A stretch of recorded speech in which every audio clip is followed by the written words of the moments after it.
कालचं भाषण जसं आता आव्हाडाबद्दल म्हणाले आक्रमक झालं की भाषण युट्यूबवरून काढून टाकलं जातं, तुमच्या बाबतीत हे झालं? आपण साधारणपणे पाहिलं असेल आपल्या देशामध्ये गेल्या 2-3 महिन्यात जे काही सरकारला अडचणीचे येते ते लगेच डिलीट केलं जातं. मग सोशल मीडियावरनं असेल, मीडियाला असेल, आणि मला तर सांगितलं जातं की काल जी थोडी बाचाबाची झाली आणि जे आम्ही प्रश्न विचारले आणि जे आम्ही सांगितलं की राम मंदिर लुटणारे आम्हाला काही बोलू शकत नाहीत, ते आत्ता मला सांगतायत की जी अधिकृत वेबसाईट आहे महाराष्ट्र लेजिस्लेटिव्ह असेंब्लीची त्याच्यातून काढलं गेलेलं आहे. असो, ते जरी काढलं असेल तरी मला वाटतं मुद्दा ज्यांच्यापर्यंत पोचायचा होता तो पोचलेला आहे. एकच असं वाटतं की भाजपने राम मंदिरच या देशातून डिलीट करू नये, कारण तेच त्यांना अडचणीचं झालंय. एवढंच मला वाटतं सांगणं गरजेचं आहे. काही कारण नाही, आम्ही विचारलं पण नाही, कारण हे आम्ही अपेक्षितच करतो. लोकशाही असती तर असं झालं नसतं. देशात हुकुमशाही लेबल लावण्याची हिंमत नाहीये, पण तशी चाललेली आहे. कल्याण डोंबिवलीच्या नगरसेवकाला दवाखान्यात ऍडमिट केलं होतं, त्यानंतर त्याला डिस्चार्ज मिळाला, आज कोर्टात हजर केलं जाते. कोर्ट सुद्धा म्हणते की प्रत्यक्षात हजर राहत परत कुठली सुनावणी होईल. मला वाटतं एक आपण पाहिलं असेल, ज्या रमेश म्हात्रेंनी महिला असो की पुरुष असो दोन्ही डॉक्टर्सवर आणि नर्सेसवर हात उचलला, अतिशय घाणेरड्या शब्दांमध्ये शिवीगाळ केली, तो ऑडिओ मला वाटतं काही सोशल मीडियावर आपण पाहिलं असेल, चॅनल्स दाखवू शकतच नाहीत, कारण त्यांना सगळं ते पूर्ण टिंबटिंबच करायला लागेल. पण हे सगळं झाल्यानंतर आम्ही तिथे व्हिजिट केली आणि व्हिजिट झाल्या जाब विचारल्यावर रमेश म्हात्रेंना अटक झाली. पण अटक झाल्यानंतर गृह खात्याने देखील त्यांना हॉस्पिटलमध्ये ऍडमिट कसं होऊ दिलं हे मला माहिती नाही. खरं तर नीट त्या लायकीपर्यंत आणून की आता सूज आलेली आहे, आता ऍडमिट करायची, एवढं सगळं केल्यानंतरच पोलिसांनी त्यांना ऍडमिट करायला पाहिजे होतं. पण ज्या हॉस्पिटलमध्ये तुम्ही जाऊन मारामारी करता, शिवीगाळ करता, ज्या डॉक्टरांवर तुम्ही हात उचलता, त्याच केसमधून तुम्ही पळवाट काढायला जाऊन दुसऱ्या हॉस्पिटलमध्ये लपता, ही काय मर्दांगी आली तुमच्यामध्ये? आणि एवढंच जर असेल तर हात उचलायचाच नव्हता, जाऊन माफी मागायची होती. पण माझी अजूनही मागणी राहील, कारण मुख्यमंत्री महोदयांचे जे गृहमंत्री पण आहेत त्यांचे हात कोणी बांधलेत मला माहिती नाही.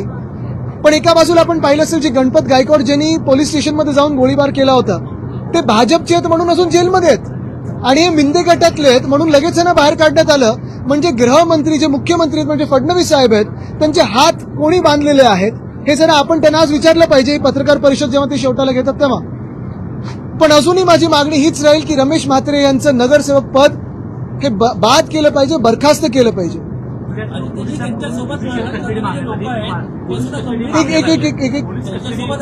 एक या बाजूला एक बाजूला आज अध्यक्ष असं करत नाही तर आम्ही करतो.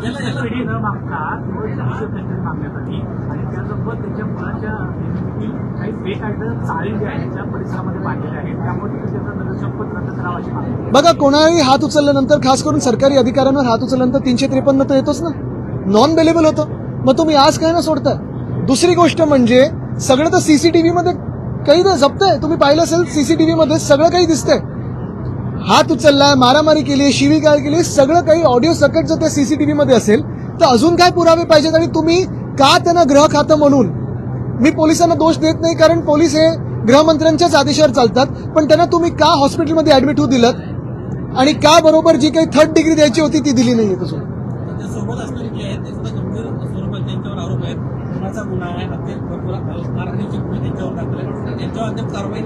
यांच्यावर कारवाई अजून झाली नाही, कारण हे तिकडचे जे स्थानिक खासदार आहेत त्यांच्या जवळचे आहेत. आता जे मुख्यमंत्री बोलतात भाडेके वगैरे काय काय ते मी बोलणार नाही, पण तसेच आहेत, समजून घ्या.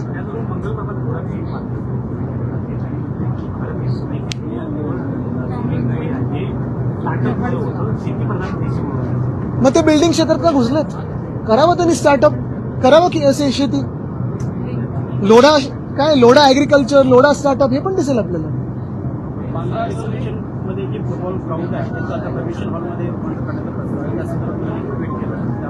आम्ही याच्यावर विरोध केलेला आहे, आंदोलन होतात, आणि मी फक्त देशभरात नाही तर जगभरात सगळ्या फुटबॉलर्सना सांगत आहे की तुम्ही हे ग्राउंड वाचवायला पुढे आलं पाहिजे.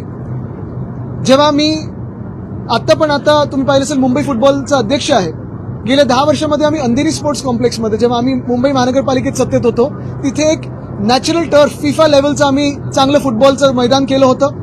तिथे आमचे 3rd division, 2nd division, 1st division, elite आणि देशातले देखील खेळपट्टू तिथे येऊन फुटबॉल खेळत होते. 64 वर्षानंतर आपल्या शहरामध्ये इंटरनॅशनल मॅच झाली होती. ह्याचा उल्लेख इंडियन फुटबॉल टीमने देखील अनेकदा केलेला आहे. सेंट झेवियर्सचं आमचं मैदान आहे ते देखील आता बीएमसीकडे प्रलंबित आहे, ते आम्हाला हस्तांतर होणं गरजेचं आहे. तिथे देखील माझ्या कानावर आहे, तिथे स्थानिक जे भाजपचे आमदार आहेत ढापायचा प्रयत्न करत आहेत कोळंबकर साहेब. आणि हे जे बँड्राचं फुटबॉल ग्राउंड आहे, Neville D'Souza football ground, Neville D'Souza जे आम्ही नाव दिलेलं आहे, नेव्हिल डिसूजा हे किती मोठे खेळाडू जागतिक पातळीवर आपल्या देशातून होते हे तुम्ही पहिलं थोडं वाचन केलं पाहिजे, समजून घेतलं पाहिजे. आणि दुसरी गोष्ट म्हणजे आता एकमेव हे मैदान उरलेलं आहे जे आर्टिफिशियल टर्फचं जिथे फुटबॉलपटू खेळत असतात. आपण आता फिफाचं हे वर्ल्ड कप सुरू तेव्हा विचार करतो अरे भारत कधी खेळणार. काही काही देश तर असे आहेत की बँड्रा मतदारसंघापेक्षा कमी लोकसंख्या असलेले देश तिथे खेळतात वर्ल्ड कप. पण आपल्याला कधी संधी मिळणार? आणि संधी ह्याचमुळे मिळत नाहीये कारण जे फुटबॉल ग्राउंड आहेत ते हे सरकार ढापायचा प्रयत्न करते. 1979 साली कधीतरी भाजपचं तिथे कन्व्हेन्शन झालं होतं आणि म्हणून आता मुख्यमंत्रींच्या मनात आलेलं आहे की हेच ग्राउंड घ्यायचं, कन्व्हेन्शन सेंटर बांधायचं. एक तर बाजूला लीलावती हॉस्पिटल आहे, गल्ली छोटी आहे, ट्रॅफिक वाढणार आहे. विंग्स म्हणून एक आहे त्याचा घोटाळा आहे, तो मी वेगळा काढणारच आहे कारण ते ग्राउंड देखील ढापलेलं आहे, एका संस्थेने ढापलेलं आहे, त्याच्यावर चार्ज लावला जातो जे फुकट असायला पाहिजे, मोफत असायला पाहिजे. पण हे सगळं झाल्यानंतर त्या ग्राउंडला जे कन्व्हेन्शन सेंटरला भाजपच्या नेत्याचं नाव द्यायचं. मुळात तरुण मुला-मुलींना, लहान मुला-मुलींना मुंबईत मोकळी मैदानं ठेवायचीच नाहीत, सगळं काही बिल्डरांच्या घशात घालायचं, असं इथून निघता आणि केंद्र सरकारकडे जाता आपल्या मुख्यमंत्री महोदयांनी ठरवलेलं आहे. मिसिंग लिंक नंतर समृद्धीवर आता बरेच खटले आणून राहिले आहेत, त्यासोबतच अनेक प्राण्यांचा वापर होतो आहे, त्यामुळे ऍक्सिडेंटची शक्यता अधिक जास्त वाढली आहे. तुम्ही एक काम करा, ठाण्यामध्ये जो कोपरी पूल आहे 2 वर्षापूर्वी उद्घाटन झालं, तिथे किती खोल खड्डे झाले ते बघा. समृद्धी महामार्ग 50 फूट तरी मला सपाट आहे का सांगा जाऊन. तसंच मी मिसिंग लिंक बद्दल आम्ही सांगत होतो, माझ्यासोबत त्या दिवशी होते, एक ते गेले तिथे, त्यांना पण थोडा धक्का बसलेला की 50 फूट देखील सपाट नाहीये. मुख्य गोष्ट हीच आहे की जिथे जिथे भ्रष्टाचार झालेला आहे तिथे महाराष्ट्र म्हणून आम्ही प्रश्न विचारणार, महाराष्ट्रातली जनता प्रश्न विचारणार.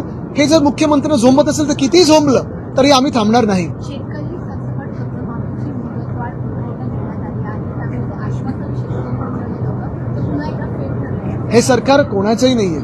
शेतकऱ्यांची आत्महत्या वाढत चालल्यात, शेतकऱ्यांचं तुम्ही हाल पाहता काय, तरी देखील सरकार मजा मस्ती करते.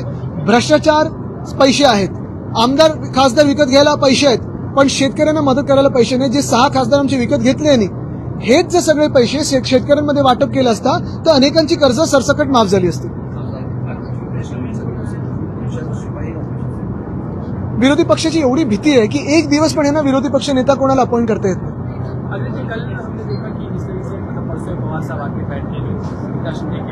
आज सुबह ताई ने उसको एक बयान दिया हुआ है, एक बड़ी बात नहीं, बहुत छोटी बात है. और एकनाथ शिंदे का बड़प्पन था, उन्होंने बुलाया अपने केबिन में. तो इस बयान मैंने बयान को देखा नहीं, लेकिन कल हमारे संजय राउत जी ने उनको जवाब दिया है. लेकिन सवाल ये है कि जिस तरह से उसने महाविकास आघाड़ी में देखा नहीं, हम तो गए नहीं है तो हम क्यों जवाब दें. त्यांनी म्हणत होते की उद्धव ठाकरे जर अजित पवारांना भेटत असतील त्यावेळी म्हणजे मुख्यमंत्री झाल्यानंतर ते पण भेटत होते. पण मुख्य गोष्ट ही आहे की फोडाफोडीचं राजकारण आज आपल्या राज्यामध्ये जर पाहिलं तर भ्रष्टनाथ मिंदे यांनी केलेलं आहे. आणि हे भ्रष्टनाथ मिंदेंचा हात समृद्धीमध्ये आहे, भ्रष्टनाथ मिंदेंचा हात मिसिंग लिंकमध्ये आहे, भ्रष्टनाथ मिंदेंचा हात कोपरी पुलाच्या खड्ड्यांमध्ये, भ्रष्टनाथ मिंदेंचा हात ही जे झाडं पडतात त्यांच्यामध्ये. आणि हेच भ्रष्टनाथ मिंदे जेव्हा पाऊस पडत होता कोणी प्रश्न विचारू नये म्हणून सलाईन लावून बसले होते. खोटं नाटक होतं त्यांना उत्तर देता येत नाही म्हणून ते लपत होते. जिस तरह से रमेश मात्रे ने दादागिरी की, दूसरा नजारा आज भाजपा के सांसद का मिल रहा है महाड़ से. बिल्कुल. तो आपको लगता है कि दादागिरी का दौर शुरू हो रहा है और अस्पताल में वही भर्ती हो रहे हैं जहाँ के डॉक्टर को उन्होंने दादागिरी का दौर यानी आपने देखा होगा एक सांसद बोलते हैं हम बम फेंकेंगे, वो भी पत्रकारों को धमकी देते हैं, कहते हैं कि आपको हम खाना देते हैं, जैसे कि कोई उपकार कर रहे. कोई एक्शन हुई? रमेश म्हात्रे सरकार ही उनका बचाव करी है. डॉक्टर्स पे हाथ उठाया, जिन डॉक्टर्स ने कोविड के समय पे खुद की जान की परवाह न करते हुए हम सभी की जान बचा रहे थे, उन्हीं पे आज उन्होंने हाथ उठाया. हॉस्पिटल में उनको छुपाया गया. वैसे ही महाड़ की आज जो घटना है, क्यों करे कोई काम? यही बात है कि ये दादागिरी क्या, ये चिंदी चोर है, सिर्फ आवाज करना जानते बस. महाराष्ट्र के सीएम का जो शब्द था, मराठी भाषांसंदर्भातला मुद्दा सभागृहात आज उपस्थित करण्यात आला. जवळपास 10 लाख मराठी भाषांसंदर्भात तपासणी करण्यात आली आणि मोठ्या प्रमाणावर महसूल सुद्धा वसूल करण्यात आला असं उत्तरात सांगितलं. मराठीचा मुद्दा पुन्हा एकदा सवाल. मला वाटतं दोनच गोष्टी आहेत ना. मराठी पाट्यांचा विषय तर आम्ही सगळे लावून धरतच आहोत, पण आपण अध्यक्ष महोदयांचं मराठी ऐकलंच असेल. दीनदयाळ मंगेशकर आले होते त्याच्यात, आणि त्यानंतर देखील आपण काल मुख्यमंत्री बघत होते, त्यांना नवीन शौक आहे हिंदीमध्ये दमदाटी करायची.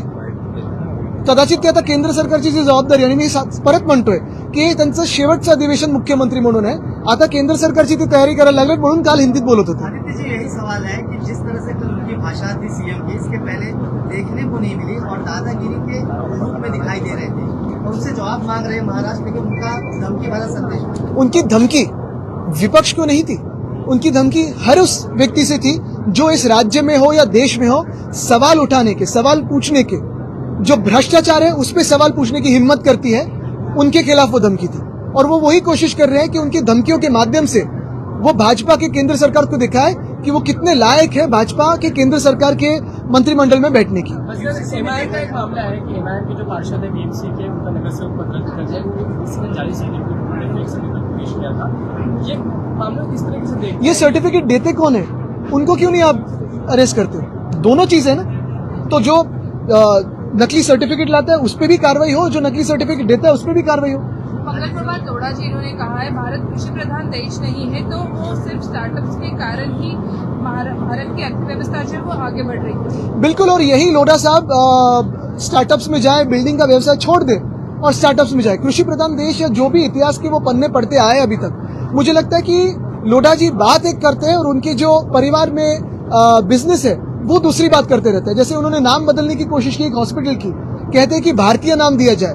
तो फिर मैं यही कहना चाहता हूँ लोढ़ा साहब से कि जो वर्ली सीफेस पे उनकी जो बड़ी एक स्कीम आ रही है, जो खुद का बंगला है, वही प्रोजेक्ट को वो सूबेदार रामजी आम्बेडकर नगर ये नाम दे.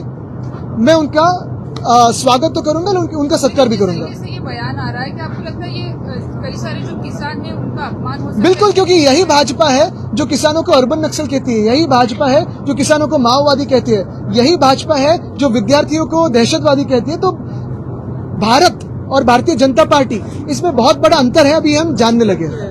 चौहान जी कह रहे हैं कि केंद्र सरकार जो है एनसीपी शरद पवार पार्टी के कुछ सांसदों पर दबाव डाल रही है, ऑपरेशन तुतारी के तहत ये किया जा रहा है. नहीं, देखिए, ये ऑपरेशन टाइगर, ऑपरेशन तुतारी नहीं है. ये सारे ऑपरेशन देवेंद्र फडणवीस है, और डिलिमिटेशन करके उनको तो दो चीजें करनी है. यहाँ तो मुख्यमंत्री बदलने हैं, लेकिन डिलिमिटेशन करके वहाँ केंद्र सरकार में महामानव डॉक्टर बाबा साहब अम्बेडकर ने जो हमें अधिकार दिए हैं वो छीन दें आपसे.